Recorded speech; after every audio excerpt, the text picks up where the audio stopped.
ঢাকা বিশ্ববিদ্যালয়ের শিক্ষিকা শেহরিন আমিন ভূঁইয়া মোনামি। কখনো ফেসবুক পোস্ট, কখনো রাজনৈতিক মন্তব্য, আবার কখনো ক্যাম্পাসের বিভিন্ন ইস্যুতে প্রকাশ্য অবস্থানের কারণে বারবার আলোচনায় এসেছেন তিনি। সামাজিক যোগাযোগ মাধ্যমে তার এক একটি পোস্ট ঘিরে তৈরি হয়েছে তুমুল বিতর্ক। কেউ তাকে সাহসী ও স্পষ্টভাষী শিক্ষক হিসেবে দেখেন, আবার সমালোচকদের অভিযোগ অতিরিক্ত রাজনৈতিক কর্মকাণ্ডে তিনি বিশ্ববিদ্যালয়ের শিক্ষক পরিচয়কেও প্রশ্নবিদ্ধ করেছেন। সম্প্রতি সহকারী প্রক্টর পদ থেকে তার পদত্যাগের খবর প্রকাশের পর নতুন করে শুরু হয়েছে আলোচনা। কিন্তু প্রশ্ন হল, আসলে কে এই মোনামি ম্যাডাম? কেন বারবার বিতর্কের কেন্দ্রে উঠে আসে তার নাম?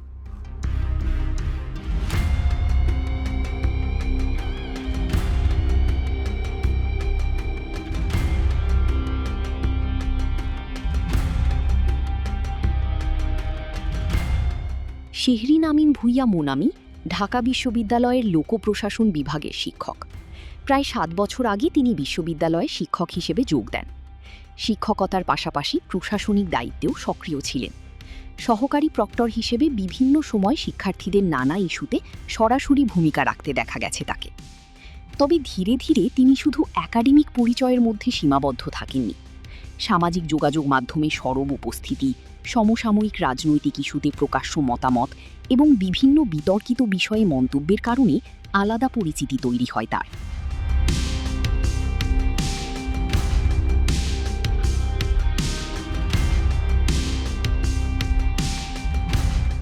কেন তাকে ঘিরে এত বিতর্ক?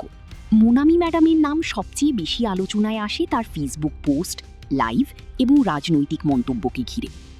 জাতীয় রাজনীতি, সরকার বিরোধী সমালোচনা, ক্যাম্পাস পরিস্থিতি, নির্বাচন এবং বিভিন্ন সামাজিক ইস্যুতে সরাসরি বক্তব্য দিতে দেখা যায় তাকে। বিশেষ করে জামাত শিবির সংশ্লিষ্ট কিছু ইস্যুতে তার বক্তব্য এবং অবস্থান নিয়ে সামাজিক যোগাযোগ মাধ্যমে ব্যাপক বিতর্ক তৈরি হয়।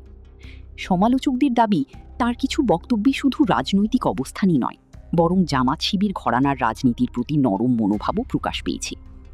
আবার অনেকে মনে করেন, একজন বিশ্ববিদ্যালয় শিক্ষক হিসেবে তিনি অতিরিক্ত রাজনৈতিক অবস্থান নিয়েছেন, যা শিক্ষক পরিচয়ের নিরপেক্ষতাকে প্রশ্নের মুখে ফেলেছে।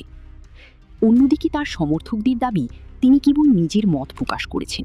তাদের মতে রাজনৈতিক মত প্রকাশ কোনো অপরাধ নয় এবং একজন শিক্ষকও নাগরিক হিসেবে মতামত দেওয়ার অধিকার রাখেন। এদিকে তার বিভিন্ন পোস্ট এবং মন্তব্য ভাইরাল হওয়ার পর সামাজিক যোগাযোগ মাধ্যমে তাকে ঘিরে শুরু হয় ট্রোল, ব্যক্তিগত আক্রমণ এবং পাল্টাপাল্টি প্রচারণা। কখনো তাকে প্রতিবাদী কণ্ঠ বলা হয়েছে, আবার কখনো অতিরিক্ত রাজনৈতিক শিক্ষক বলেও সমালোচনা করা হয়েছে। এমনকি অনলাইনে হুমকি পাওয়ার অভিযোগও তুলেছিলেন তিনি। কয়েকবার সামাজিক মাধ্যমে স্ক্রিনশট প্রকাশ করে নিরাপত্তাহীনতার কথাও জানিয়েছেন। সমালোচকদের দাবি, তিনি শিক্ষক পরিচয়ের চেয়ে রাজনৈতিক পরিচয়কে বেশি সামনে নিয়ে এসেছেন। ফলে নতুন করে প্রশ্ন উঠতে শুরু করে, একজন শিক্ষক কোথায় থামবেন এবং কোথা থেকে রাজনৈতিক অ্যাক্টিভিজম শুরু হবে।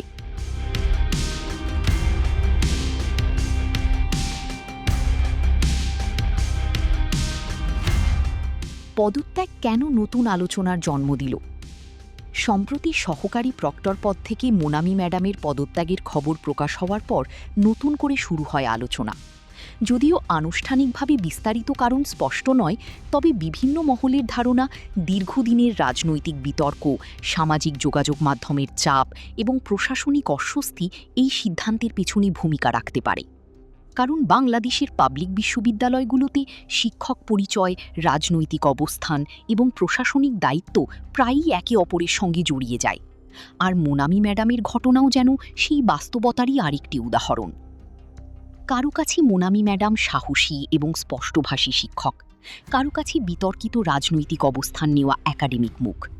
তবে একটি বিষয় স্পষ্ট, ঢাকা বিশ্ববিদ্যালয়ের সাম্প্রতিক সময়ের সবচেয়ে আলোচিত শিক্ষকদের তালিকায় মোনামি ম্যাডামের নাম থাকবে সামনের সারিতেই।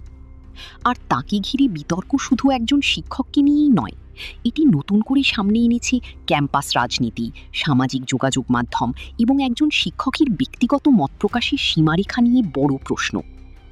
ডিজিটাল যুগে একজন শিক্ষক কতটা রাজনৈতিক হতে পারেন, আর কোথায় গিয়ে শিক্ষক পরিচয় আর রাজনৈতিক পরিচয় সীমারেখা ঝাপসা হয়ে যায়? সম্ভবত মোনামিকে ঘিরে বিতর্ক এখন সেই প্রশ্নেরই প্রতিচ্ছবি।